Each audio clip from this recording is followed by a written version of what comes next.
han hablado y han explicado brevemente parte del impacto que esto debe tener. Yo estoy muy feliz de poder acompañarles en esta actividad, esta jornada. Son pasos que estamos dando junto al gobierno nacional, junto al presidente Nicolás Maduro, la vicepresidencia que lleva nuestra ministra Gabriela Jiménez, ministra de Ciencia y Tecnología, el Ministerio de Educación, compañero Héctor Rodríguez. Y yo quisiera aprovechar esta bonita oportunidad que tenemos de encontrarnos esta mañana aquí para esta entrega, de poner este paso en un contexto, ¿no? Nosotros obviamente somos un país estratégico para la humanidad, somos la principal reserva de petróleo de este planeta. Somos un país que tiene una historia, ¿no?, de resistencia indígena, de genocidio que se dio no solamente en nuestras tierras, sino más allá en Sudamérica, en Latinoamérica.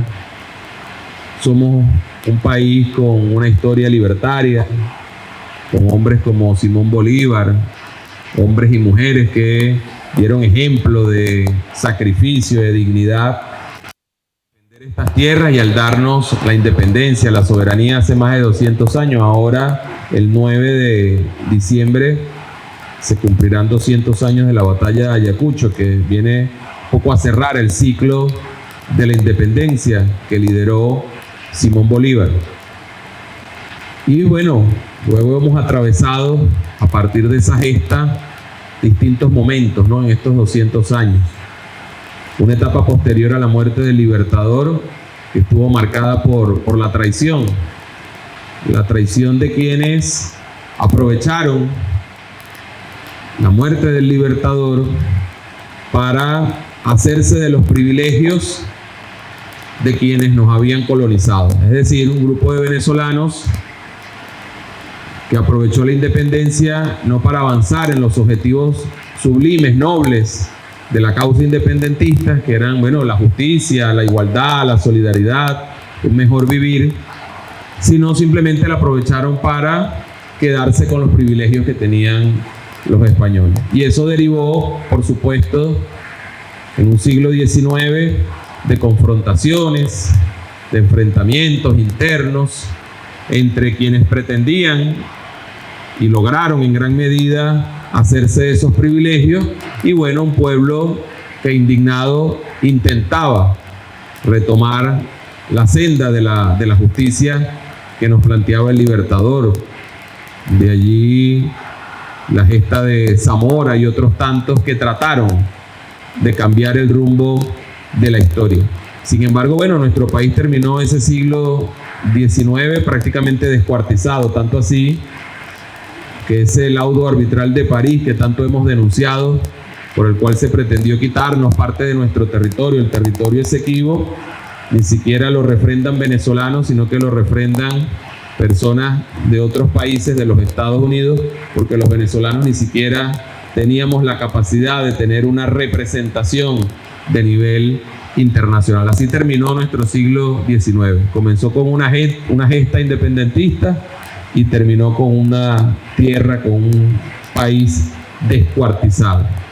Y bueno, luego vino el inicio del siglo pasado, siglo XX, con ese país descuartizado y el surgimiento de caudillos que fueron de algún modo puestos al servicio del poder internacional, que en ese momento se daba la tarea de tomar posesión de un recurso natural que ya se avisoraba indispensable, que es el petróleo, ¿no?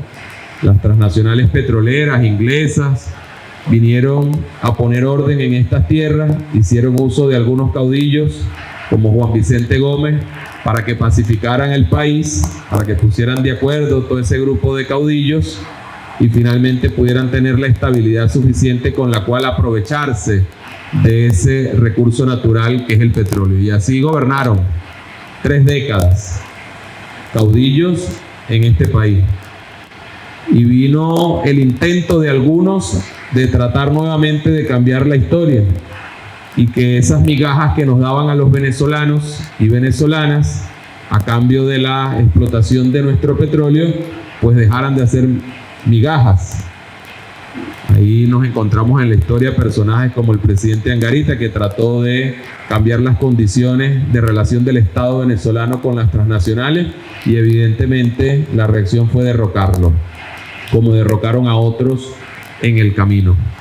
Hasta que ese poder transnacional, petrolero, económico, bueno, logró a través del modelo de la Cuarta República darse unas condiciones de gobernabilidad, de estabilidad, que le permitieran apropiarse irracionalmente e ilegítimamente de nuestro principal recurso material, económico, energético, en este caso el petróleo. Y cerramos el siglo XX similar a como cerramos el siglo XIX, con un país de más de 70% de pobreza, con 40% de pobreza extrema, es decir, miseria, aún habiendo tenido todo un siglo de explotación petrolera. Trágica la historia de nuestro país durante esos 2 siglos. Y bueno, las cosas de la historia. Surgió probablemente de donde menos se esperaba una esperanza, una llama que le enciende el comandante Hugo Chávez desde los cuarteles venezolanos, y echa a andar un proyecto que termina conectando con los intereses de los venezolanos y venezolanas, que termina sirviendo además como referencia para Latinoamérica y poco a poco para el mundo de cómo hacer las cosas de una manera diferente. Decía un intelectual franco-español, Ignacio Ramonet, que Venezuela, con los hechos del conocido o llamado Caracazo de 1989, fue la primera nación, el primer pueblo en el mundo que pegó un grito que retumbó en el mundo en contra del modelo neoliberal. Muchas de las acciones de protesta, de alzamiento que se han visto durante estos años recientes frente al modelo neoliberal, bueno, tienen su primer episodio justamente en Venezuela. Y bueno, todo lo que ya conocemos posteriormente con la aparición del comandante Hugo Chávez el 4 de febrero de 1992 y posteriormente su elección como presidente el 6 de diciembre del 98. Entonces, ahí están esos 200 años, con muchas cosas que seguramente tendríamos que analizar y valorar, pero yo intento un poco resumirlo de esa manera. Y empezamos los venezolanos y venezolanas a darnos un país con un proyecto que se plasmó en una constitución que fue elaborada por gente, por venezolanos y venezolanas electos por la población, que presentaron un proyecto de constitución a la población y que ese proyecto fue aprobado en un referéndum. Hoy esas cosas de proponer, de participar y de elegir para nosotros son frecuentes, normales, pero la verdad que esa fue la primera constitución en la historia latinoamericana aprobada en un referéndum. Así que no es cualquier cosa lo que a partir de la llegada del comandante Hugo Chávez al poder hemos logrado hacer en este país. Y esa primera década, la primera década de nuestro proyecto revolucionario, una década extraordinaria, de un salto magnífico en condiciones de vida de la población, en ejercicio democrático, en la proyección de un proyecto que, repito, se convirtió en referencia para el mundo. ¿Cuántas cosas no logramos hacer? Alfabetizar más de 1,5 millones de venezolanos y venezolanas, expandir un sistema público de salud a los sectores donde jamás había llegado la salud pública. Cuántas cosas en materia económica, crediticia, de vehículos, de vivienda, de viajes internacionales, incluso. Cuántas cosas en el ámbito educativo. Llegamos a tener la 5ª matrícula universitaria más importante del planeta, proporcional por supuesto a la población del país. Todo lo que hicimos en materia educativa realmente extraordinario. En materia tecnológica, y bueno, imagínense, lanzamos no 1, sino 2 satélites. El satélite Simón Bolívar, el satélite Francisco de Miranda, y se nos quedó allí a la espera el satélite Sucre, Gran Mariscal de Ayacucho. Bueno, todo el acceso de los sectores populares a herramientas tecnológicas que para una parte de los venezolanos y venezolanas, la mayor parte En el pasado era prácticamente impensable que llegaran computadoras a nuestros barrios, a nuestros sectores populares, a nuestros sectores rurales. Así que fue una década extraordinaria de un salto hacia adelante. Un salto hacia adelante. Por supuesto, haciendo uso de unos recursos, los recursos de la renta petrolera, la misma renta que habíamos tenido durante 100 años, pero que jamás había sido colocada al servicio de los intereses sociales, bajo principios de igualdad y de justicia. Y luego se nos vino una segunda década de este siglo dramática, muy difícil, muy compleja, que nos sometió a una prueba realmente tremenda. Probablemente tendrán que pasar años para que nosotros podamos ver en su justa dimensión la proeza que ha hecho el pueblo venezolano al resistir la segunda década de este siglo. Resistir el desconocimiento de las instituciones. Hemos visto reiteradamente el desconocimiento a resultados electorales, el no acatamiento a las decisiones de los poderes públicos, electoral, justicia, moral, etcétera, etcétera. Hemos visto de forma impresionante cómo se ha intentado fomentar situaciones de violencia entre venezolanos. Bueno, aquí mismo, muy cerca, a pocos metros, tal vez no hay 2-3 kilómetros, allí en ese centro comercial Plaza Mayor, en sus inmediaciones, hace unos 7 años, una persona, un motorizado, era prendido en candela por otros venezolanos, frente a cámaras y teléfonos, y una cosa impensable para nosotros. Pongo ese como ejemplo porque fue aquí, pues fue muy cerca, pero sucedió en varias partes del país. O llegamos a ver a venezolanos saliendo a las 5 o 6 de la mañana de sus casas en una moto y terminar degollados porque una guaya atravesaba una calle, o porque alguien caía en una alcantarilla que habían retirado. O sea, cosas realmente impresionantes, ¿verdad?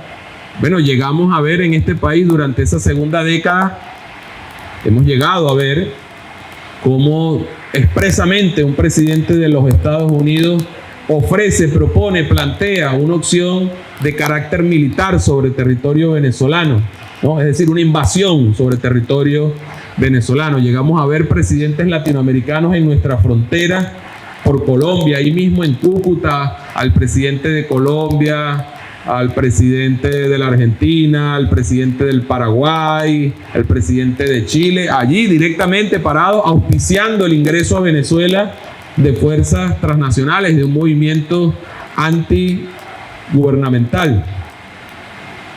Hemos visto intentos de magnicidios en vivo, ¿no? Hemos visto cómo frente al presidente de la República se coloca un dron con explosivo y estalla. Hemos visto cosas tremendas, ¿no? Hemos visto cómo, de la forma más descarada, gobiernos de otros países, por ejemplo, se apropian de nuestros recursos, nuestro oro en Inglaterra, por ejemplo. Hemos visto cómo nuestros bienes no son, hurtados de una forma tan descarada como nuestras refinerías en los Estados Unidos, las refinerías de Citgo, que simplemente dijeron no son de ustedes. O en su momento plantas como Monómero en Colombia. Hemos visto cómo los recursos financieros de la República Bolivariana de Venezuela en bancos internacionales simple y llanamente fueron secuestrados. Todo eso lo hemos visto. Hemos visto cómo se ha bloqueado a la industria petrolera venezolana, principal generadora de nuestros recursos económicos, y se ha llevado a nuestra industria, que llegó a tener niveles de producción de 3 y más millones de barriles diarios de petróleo, la hemos visto llegar a 200, 300, 400 mil. Gracias a Dios estamos ya próximos a alcanzar una estabilidad en la producción en el orden del 1.000.000 de barriles de petróleo.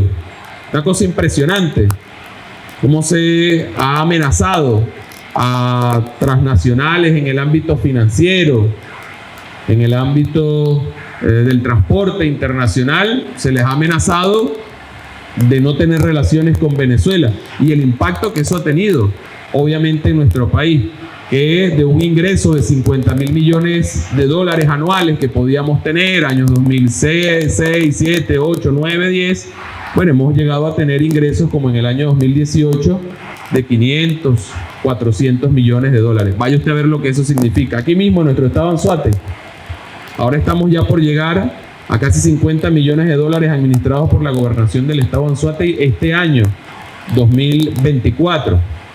Y nos sentimos contentos porque el año pasado fueron 27 y el anterior fueron 18. Pero si nos vamos 10, 15 años más atrás, encontraremos años de 2.000, 2.300, 2.500 millones de dólares en un año. De tal manera que es tremendo, ¿verdad? Es dramático la caída del ingreso nacional y la consecuencia que evidentemente eso tiene. Y la consecuencia, digamos, más visible, más palpable para nosotros es el contraste entre esa Venezuela de la primera década de este siglo, que lograba levantarse y avanzar a pasos agigantados, y luego como la segunda década nos trajo hacia abajo, ¿no? Nos hizo retroceder, nos hirió profundamente. Y se expresa allí en ese centro educativo que se deterioró, que no sé, que empezó a filtrarse, que se dañaron las mesasillas, los pupitres, que se dañaron los baños. Bueno, imagínense, ustedes mejor que yo lo saben, en ese educador, ese docente, que bueno, tenía un salario, un ingreso con el cual cubrir sus necesidades y de repente se le desplomó su ingreso. O en ese niño, esa niña que perdió en su núcleo familiar condiciones muy básicas para poder asistir. Lo llegamos a ver. Gracias a Dios eso viene ya retrocediendo, pero llegamos a ver años 18, 19, 20 particularmente. Niños no asistiendo a sus actividades escolares por falta de zapatos, o de ropa, o de útiles, ¿no? Todavía nos queda, estamos en esa tarea. Pero bueno, se expresó la agresión contra el país en nuestras condiciones de vida. Y hoy estamos en el proceso de sanación de esas heridas, de sanación, ¿no? Cuando estamos revirtiendo estas cosas, ¿no? Reparando techos, baños, infraestructura, el presidente haciendo un esfuerzo para mejorar el ingreso, por supuesto, no solo de los trabajadores de la educación, sino de los trabajadores públicos en general, con distintos mecanismos, fórmulas de generación de ingresos. Pero ciertamente la herida fue una herida profunda, ¿no? Y hoy estamos sanando esa herida. Esa herida, por supuesto, también se expresó en lo científico, en lo tecnológico, y su expresión más dramática es un desfase, ¿no? Para no llamarlo un retroceso, que en el ámbito tecnológico hemos tenido como país. El mundo en general, buena parte del mundo, ha logrado dar pasos, avances en materia tecnológica, y nosotros tuvimos un desfase producto de estas circunstancias que acabo de describir, de tal manera que en este tiempo nuevo, esta tercera década de este siglo, que es una tercera década que a mi parecer, en mi juicio, es una década que será determinante para marcar el ritmo de este siglo, es una década que creo ha comenzado bien. Paradójicamente arrancó con una pandemia, es decir, como el cuento este de Erika Farías con lo del hombre de la patineta. Ella cuenta que en Caracas, yo no sé quién llegó a ver aquí, iba a copiarme la anécdota que ella hace. No sé si ustedes llegaron a ver en la avenida Baral de Caracas un señor que andaba, él tiene una discapacidad, no tenía pierna, andaba en una patineta. Y entonces es muy habilidoso y brincaba, subía. Imagínense en la avenida Baral de Caracas, que hay tanto tráfico. Y entonces hubo un día en el cual el tipo se mete y queda como metido debajo de un carro, ¿verdad? Y la señora frena el carro, abre, y cuando lo ve pega el grito y le dice: Dios te va a castigar. Y él le dice: bueno, mira, aquí está la patineta, le dice. Bueno, a Venezuela un poco en nuestra segunda década del siglo, que fue una década dramática, bueno, cuando llegó lo de la pandemia, bueno, ahora sí, nos quedamos sin patineta, o sea. Pero paradójicamente fue a partir de esa situación de pandemia que se inició en el país un proceso de recuperación, ¿no? Que por supuesto no es palpable para todos por igual, para toda la población integralmente, pero que puede verse en algunos niveles, en algunos espacios, y cada día tiende a notarse más, a tener un mayor alcance. Está expresado en la realidad y está expresado en los indicadores nacionales, ¿no?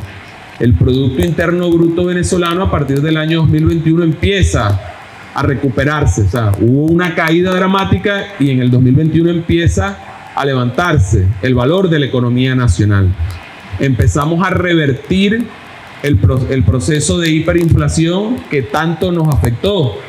Bueno, todos aquí recuerdan, ¿verdad? Hace 6, 7 años como un producto tenía un valor a las 9 de la mañana, otro a las 11, aquel tema de Dollar Today, la locura, pues, la locura absoluta. Eso se revirtió y hoy tenemos un comportamiento inflacionario óptimo para nuestra economía. No el ideal, no el perfecto, pero es óptimo. Hoy tenemos un nivel de crecimiento que no lo decimos nosotros como país, lo dicen todos los organismos financieros internacionales, que debe ser al cierre del año Venezuela el país de mayor crecimiento de su Producto Interno Bruto en Latinoamérica. Entonces, son condiciones, digamos, objetivas. ¿Qué decir del abastecimiento nacional de alimentos, de medicamentos? Bueno, todos sabemos la situación de colas generalizadas que se presentó en este país para todo, prácticamente. O sea, no solo el alimento, no solo el medicamento, para todo, para conseguir un caucho, para conseguir una batería, etcétera, etcétera. Ahora, también paradójicamente, en nuestra segunda, digamos, en este periodo de dificultades, hemos logrado crear condiciones extraordinarias que surgen de la misma resistencia. Por ejemplo, la primera década, que fue una década de salto hacia adelante, la cerramos con un nivel de consumo de 60% de alimentos importados. Es decir, el 60% de lo que comíamos era importado. En esta década de resistencia que nos obligó a generar nuevas fórmulas, nuevos mecanismos productivos, ahora resulta que en Venezuela más del 90% de los alimentos que ingiere la población los producimos aquí en el país, los producimos aquí en Venezuela.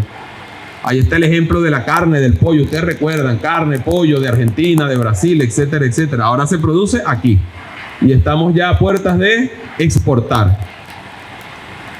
Las situaciones de criminalidad, por ejemplo, hoy está entregando su gobierno Andrés Manuel López Obrador en México.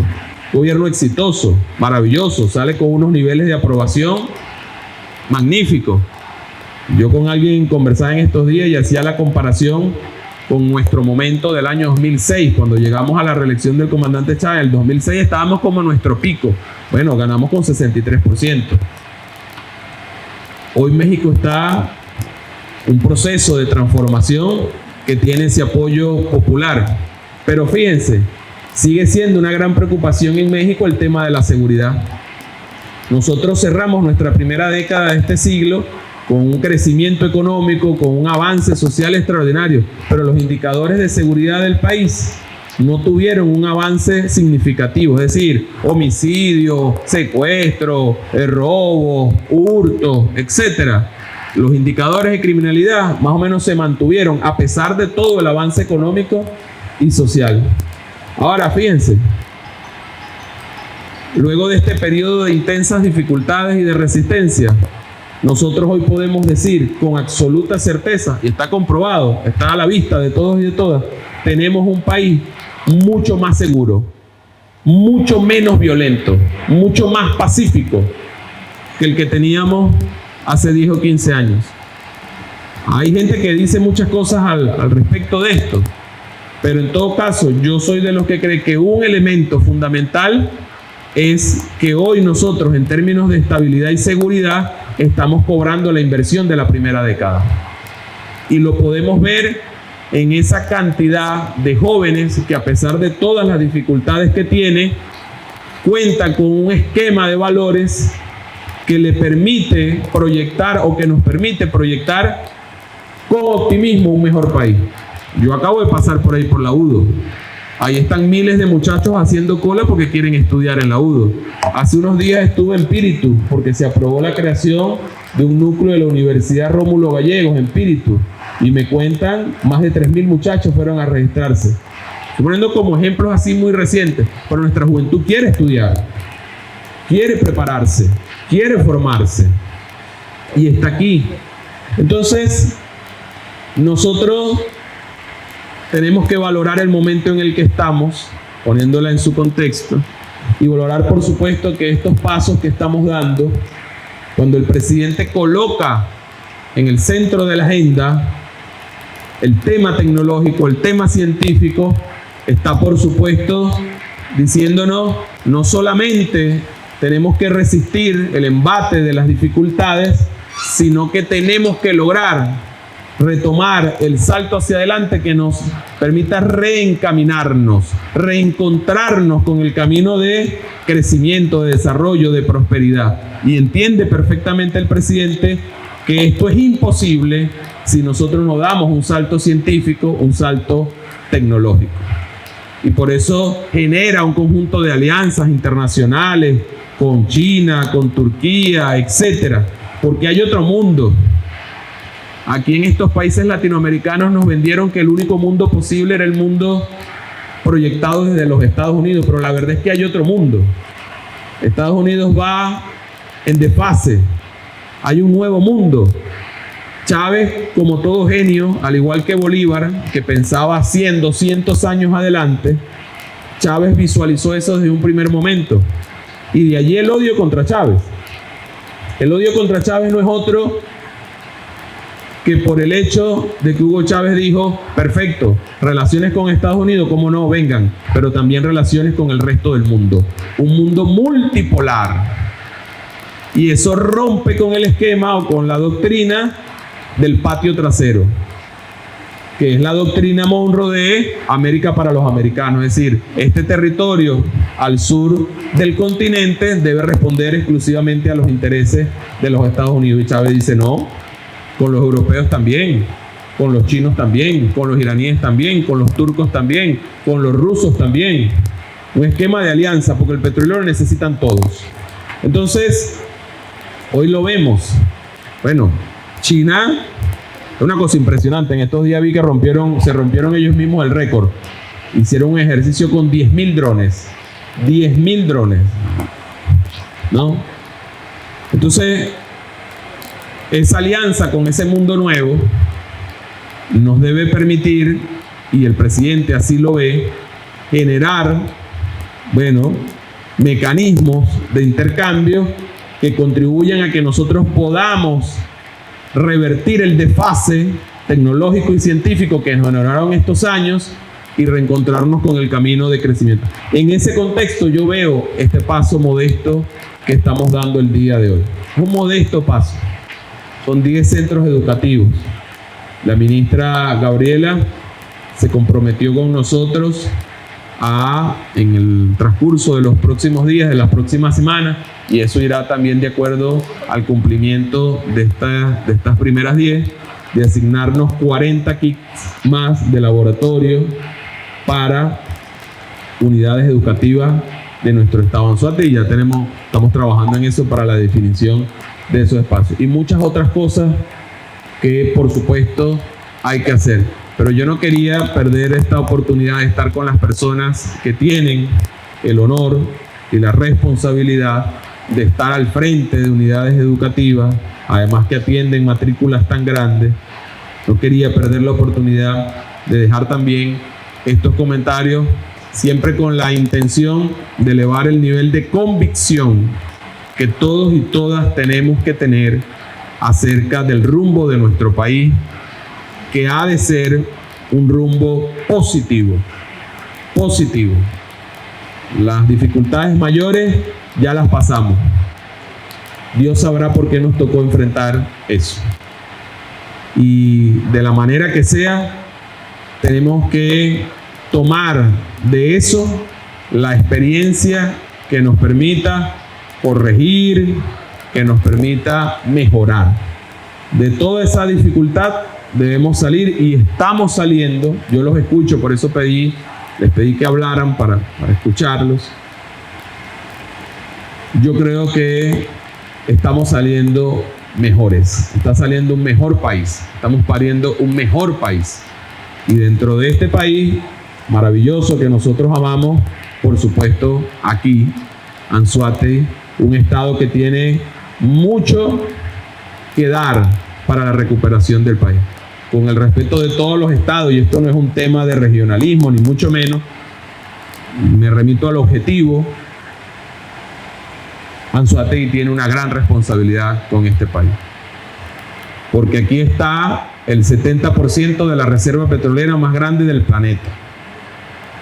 Porque aquí está una ubicación geográfica extraordinaria. Somos el único estado que puede decir que al norte, hacia allá, pues, tenemos el Mar Caribe y 300 kilómetros detrás de nosotros está el río Orinoco. Eso no lo puede decir cualquier otro estado. Tenemos espacios de desarrollo agroproductivo únicos, de las mejores tierras que hay en Latinoamérica. Reservas forestales al sur del estado, de las más importantes que hay en Latinoamérica. Reservas acuíferas. Hay muchos que avisoran que en las guerras próximas ya no serán por petróleo, sino por agua. Y nosotros tenemos de las mayores reservas acuíferas de este planeta. Reservas de gas. Impresionante. Infraestructura energética, ese criogénico, todo lo que tenemos. Lo que significa geográficamente Anzoátegui para el desarrollo turístico del país. Por eso digo, no es un tema de regionalismo, ni mucho menos. Es un tema objetivo, de condiciones objetivas que están ahí, que nos convocan a tener conciencia acerca del valor de nuestro Estado para el desarrollo de la nación. Bueno, muchísimas gracias, no los aburro más. Felicitaciones, compañeros y compañeras, y que estas herramientas que ha enviado el presidente Nicolás Maduro sean del mayor provecho para todos y todas. Muchas gracias.